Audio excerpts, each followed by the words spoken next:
Nagpupuri kami sa'yo, Panginoong Jesucristo. Nagpupuri kami sa'yo, Panginoong Jesucristo. Babalik ako sa Ama at aamuin ko siya. Sasabihin ko sa Kanya, ako po ay nagkasala sa Diyos at sa iyong pagsinta. Nagpupuri kami sa'yo, Panginoong Jesucristo. Sumainyo ang Panginoon. At sumaiyo rin. Ang mabuting balita ng Panginoon ayon kay San Lucas. Papuri sa iyo, Panginoon. Noong panahong iyon, ang mga publikano at ang mga makasalanan ay nagsisilapit upang makita si Jesus. Nagbulong-bulungan ang mga Pariseyo at ang mga eskriba. Ang sabi nila, ang taong ito'y nakikisalamuha sa mga makasalanan at nakikisalo sa kanila. Kaya't sinabi sa kanila ni Jesus ang talinhagang ito. Isang tao ang may 2 anak na lalaki. Ang wika ng bunso, Ama, ibigay na po ninyo sa akin ang mamanahin ko. At ibinahagi sa kanila ng ama ang kaniyang ari-arian. Pagkalipas ng ilang araw, ipinagbili ng bunso ang kaniyang ari-arian at nagtungo sa malayong lupain. Taglay ang buo niyang kayamanan at doon ay nilustay na lahat sa hindi wastong pamumuhay. Nang malustay na niya ang kaniyang kayamanan, nagkaroon ng matinding tagutom sa lupaing iyon at nagdalita siya. Kaya't namasukan siya sa isang mayaman na lupaing yaon. Siya'y pinapunta nito sa bukid upang mag-alaga ng baboy. Ibig sana niyang punan ang kaniyang pagkain kahit na mga bungang kahoy na ipinapakain sa mga baboy. Ngunit walang magbigay sa kanya. Nang mag-isip-isip niya ang kaniyang ginawa, nasabi niya sa sarili, ang mga alila ng aking ama ay may sapat na pagkain at lumalabis pa. Samantalang ako'y namamatay na sa gutom. Babalik ako sa kanya at sasabihin ko, Ama, nagkasala po ako sa Diyos at sa inyo. Hindi na po ako karapat-dapat ninyong tawaging anak. Ibilang na lamang ninyo ako na isa sa inyong alila. At tumindig siya at pumaroon sa kaniyang amo. Malayo pa'y natanawan na siya ng ama at ito'y labis na nahabag sa kanya. Kaya't patakbo siyang sinalubong, niyakap at hinagkan. Sinabi ng anak, Ama, nagkasala po ako sa Diyos at sa inyo. Hindi na po ako karapat-dapat na tawagin ninyong anak. Ngunit tinawag ng ama ang kaniyang mga alila. Madali, dalhin ninyo rito ang pinakamahusay na damit at isuot sa kanya. Suotan siya ng singsing at panyapak. Kunin ang pinatabang guya at patayin. Kumain siya, kumain tayo at magsaya, sapagkat namatay na ang anak kong ito, ngunit muling nabuhay, nawala, ngunit nasumpungan, at sila'y nagsaya. Nasa bukid noon ang anak na panganay. Umuwi siya at nang malapit na sa bahay, ay narinig niya ang tugtugan at sayawan. Tinawag niya ang isa sa mga alila at tinanong, "Bakit? Anong mayroon sa atin?" "Dumating po ang inyong kapatid," tugon ng alila. "Ipinapatay ng inyong ama ang pinatabang guya sapagkat nagbalik siyang buhay at walang sakit." Nagalit ang panganay at ayaw itong pumasok sa bahay. Kaya't lumabas ang kanyang ama at inamo-amo siya. Ngunit sinabi nito, "Pinaglingkuran ko po kayo sa loob ng maraming taon at kailanmay hindi ko kayo sinuway. Ngunit ni minsan, hindi ninyo ako binigyan ng kahit isang bisirong kambing para magkatuwaan kami ng aking mga kaibigan. Subalit nang dumating ang anak ninyong lumustay ng inyong kabuhayan sa masasamang babae, ipinagpatay pa ninyo ng pinatabang guya." Sumagot ang ama, "Anak, lagi kitang kapiling. Ang lahat ng ari-arian ko ay sa iyo.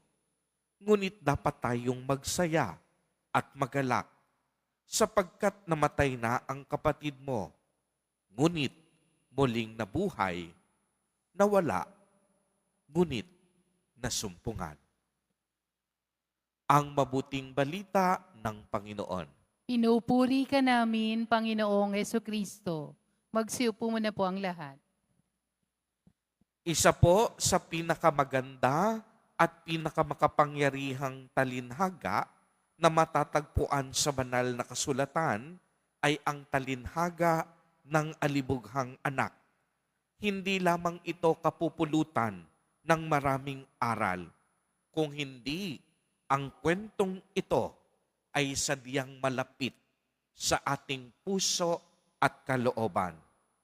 Tayo din po minsan sa ating paglalakbay sa buhay na ito, naranasan ang tawaging maging alibugha. May mga pagkakataon na mas sarili natin ang ating iniisip at sinusunod sa halip sundin ang kalooban ng Diyos. Kapag pansariling interes lamang lagi ang ating nasa isip, tiyak yon, ito ay magdadala sa atin sa kapahamakan. Uulitin ko po, kapag sarili lang natin ang ating mga iniisip at kung tayo'y nagiging ganid, tiyak yon, magdadala ito sa atin sa kapahamakan. Dadalhin tayo nito sa masama at hindi tamang direksyon. Tulad na lamang ng bunsong lalaki sa talinhaga.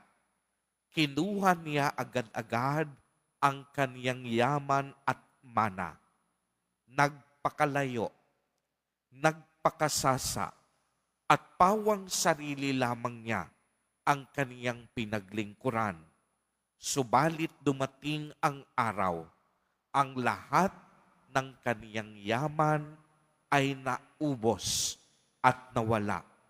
Dala ng matinding hirap at gutom, nagpasya siyang magbalik loob, nagpakumbaba at humingi ng tawad sa ating Panginoon. Nang malaman ito ng kaniyang ama, malayo pa lamang, hinihintay na niya ang pagbabalik ng kaniyang anak na naligaw at nalihis ng landas. Para sa kaniya, ito ay isang pagkabuhay mula sa kamatayan. Kamatayan sa kasalanan at pagkamakasarili. Kaya naman, laking kagalakan ang kaniyang naramdaman. Mga kapatid kay Kristo, ang talinhaga pong ito ay sumasalamin sa ating maawain at mahabaging Ama. Makikita dito ang awa ng Hari, ang awa ng ating Panginoong Diyos. At ang awang ito ay bukas para sa ating lahat. bukas sa lahat ng tao, lalong-lalo na sa mga makasalanan at patuloy na nagkakasala. Palagi tayong hinihintay ng ating Diyos. Palagi siyang naghihintay sa ating muling pagbabalik. Kaya nga pagbabalik loob, ang ibig sabihin, pagbalik muli sa Diyos. Bakit kailangan nating bumalik sa Diyos? Simple ang dahilan. Dahil tayo ay naligaw ng landas. Tumahak tayo ng maling direksyon at sa maling direksyon na ating tinatahak, tayo ay mapapahamak. Kaya nga ang bawat pagbabalik loob ay nangangahulugang pagbabalik muli sa Diyos. Ang Diyos, araw-araw tayong hinihintay upang magbalik loob. Araw-araw niyang nagnanais na tayo'y humingi ng kapatawaran sa ating mga kasalanan. Tunay ngang walang kapantay at walang hanggan ang kanyang awa at pag-ibig.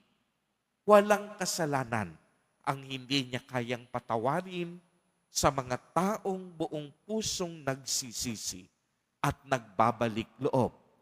Dahil walang imposible sa Diyos, di po ba't paulit-ulit nating naririnig ang pagpunta sa lupa ni Jesus Nazareno ay hindi upang tawagin ang mga banal, kung hindi upang tawagin at ipunin ang mga taong naliligaw ng landas at muling ibalik sa Panginoon. Ibalik, pagbabalik loob. Nais ng Diyos tayong lahat magbalik loob sa landas ng katotohanan at sa landas ng kabanalan. Kaya't ang hamon sa atin ngayong panahon ng Kwaresma, tulad ng alibughang anak, hindi siya natakot magsisi. Nagpakumbaba siya sa harap ng Diyos. Tayo din magsisi at magpakumbaba, magbalik loob upang tayo ay mamunga at maging karapat-dapat na tagapagmana ng kaharian ng Diyos. Amen.